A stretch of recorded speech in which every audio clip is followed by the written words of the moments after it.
भएको सम्पत्ति मैले दान गरिसकेका छु राज्यलाई, केही पनि मसँग छैन। यही मन्त्री भएकोले जे आउँछ त्यति मात्रै हो, त्यो गएका दिन फेरि सिद्धि 1 वर्षपछि वृद्ध भत्ता आउँछ।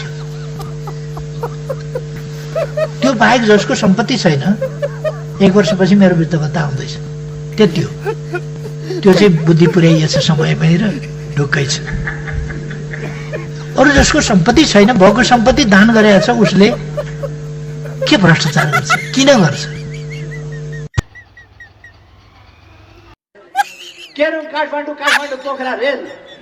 पोखरा रेल आइसकेपछि बेनीसम्मका रेलका लागि त केही भन्नु पर्ला जस्तै लाग्दैन मलाई। पोखरा रेल आएपछि बेनी जाँदैन, बेनी जाँदा कहाँबाट जान्छ? कुस्मा हुनु परेन? कुस्मा त स्टेसनै हुन्छ। केही वर्षको कुरा हो यो। अब नेपाली खल्तीमा ठ्याम्मै पैसा नभएको त हुँदै हुँदैन। कमाउन पाएन भने त अलिकति भए पनि सरकारले खल्तीमा हाल्दिन्छ।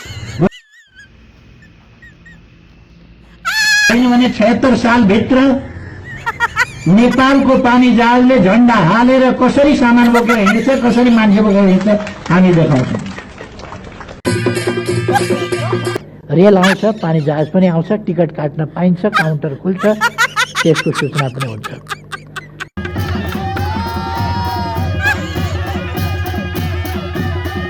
सिलिन्डरको खेत समाप्त गरिदिन्छु। घरमा चुलामा पाइप सिलिन्डर कारमा बोकेर, केमा बोकेर, मोटरसाइकलमा बोकेर, साइकलमा बोकेर कुद्नु पर्दैन। अरे पिटिक्क खोल्दाखेरि सिलिन्डरमा आउँछ नि ग्यास, पाइपबाट आउँछ।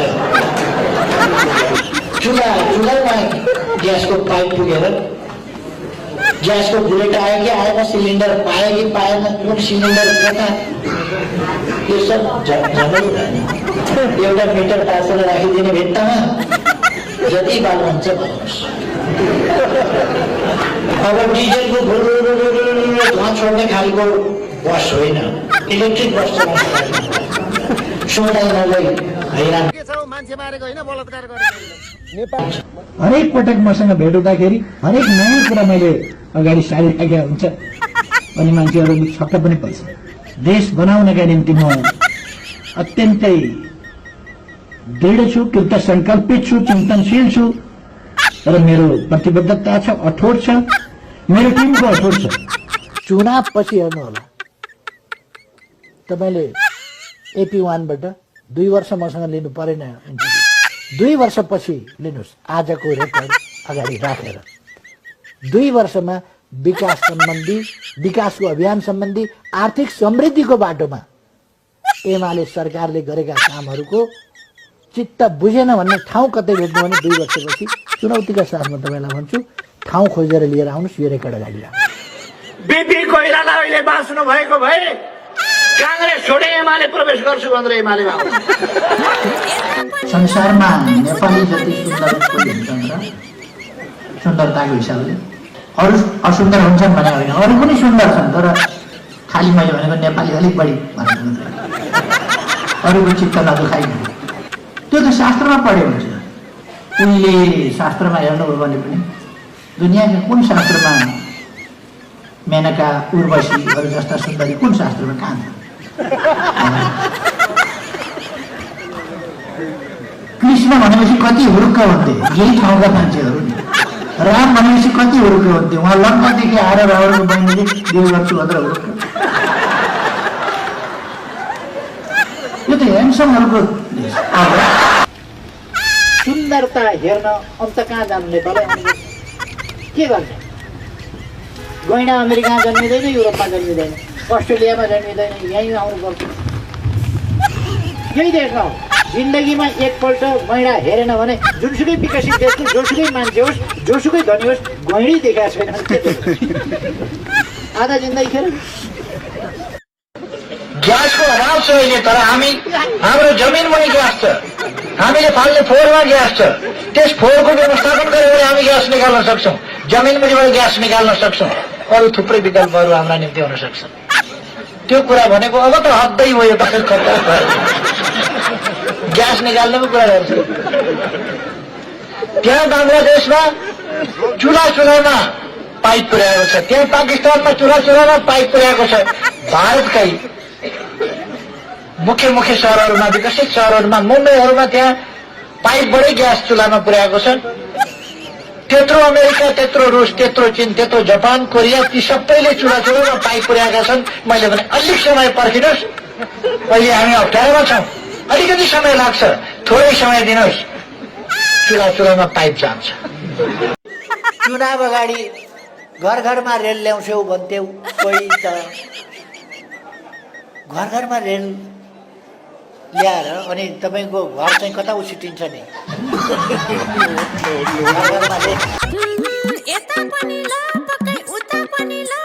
किनभने 76 सालभित्र नेपालको पानी जहाजले झण्डा हालेर कसरी सामान बोकेर हिँड्छ, कसरी मान्छे बोकेर हिँड्छ हामी देखाउँछौँ। रेल आउँछ। 22मा सबैलाई जित्यो त्यसले। बुढेसकाल भएपछि बादशाहले पनि हेप्थ्यो। आज काङ्ग्रेस त्यस्तै हालतमा पुग्यो। कसले फौ गर्न खोज्छ, बादशाहले हान्दैछ। यही पारिपट्टि काङ्ग्रेस जस्तो पार्टीलाई माओवादीले छोरी बोकायो खाँदा। यही पारिपट्टि देख्दै कहाँ पुग्यो काङ्ग्रेस।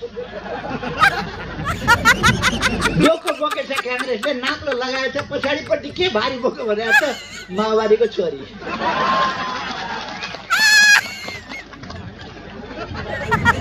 प्रजातन्त्र केमा आयो भन्दा माओवादीको छोरी। प्रजातन्त्रका लागि वाह माओवादीको छोरी। काङ्ग्रेस त्यहाँ पुग्यो। अब मान्छे एकछिन रोकेर के हुन्छ,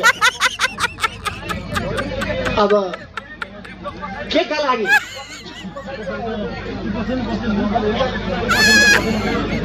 लागि यी सबै कुराहरू साथीहरूले देख्नु भएको छ। माओवादी केन्द्र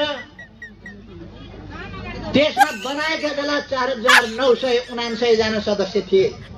माओवादी केन्द्रमा बनाएका बेला अहिले त जो भेट्टायो त्यसलाई केन्द्रको सदस्य भनेपछि मान्छेलाई के पर्छ भने केन्द्रीय सदस्य भइसकेछ। भएको चाहिँ पार्टीको नामै केन्द्र। अहिले पनि यस्तो काङ्ग्रेसले जसको सिद्धान्त छैन। यो अहिलेको काङ्ग्रेस भनेको खानका लागि जन्मिया काङ्ग्रेस। चामल जस्तै रहेछ। यसमा लाइसेन्स काण्ड, घोटाला काण्ड, ठेकापट्टा काण्ड, जग्गा खरिद काण्ड, आयल निगम काण्ड भनेरै साध्य छैन। काण्ड बाहेक केही नै गर्दैनन् त, काण्डै मात्र गर्ने। त्यसकारण यो काण्डै काण्ड गर्ने पार्टीहरूमा लागेर अथवा पार्टीका नाममा यत्तिकै रहरका लागि खोलेका पार्टीमा लागेर देश बन्दैन। नेपाली जनतालाई देश बनाउनु परेको छ, देशको विकास गर्नु परेको छ। त्यसकारण अब नेपाली जनताले बौद्ध लाग्यो भने निकै वर्ष भइसक्यो, अब ख्याल गर्न हुँदैन, अब अलमलमा पर्न हुँदैन। यति बेला पनि काङ्ग्रेसले यत्रो बिघ्न भोट ल्याइरहेको छ। जमाना त बदलियो, अवश्य बदलियो, बदलिँदै जान्छ। अब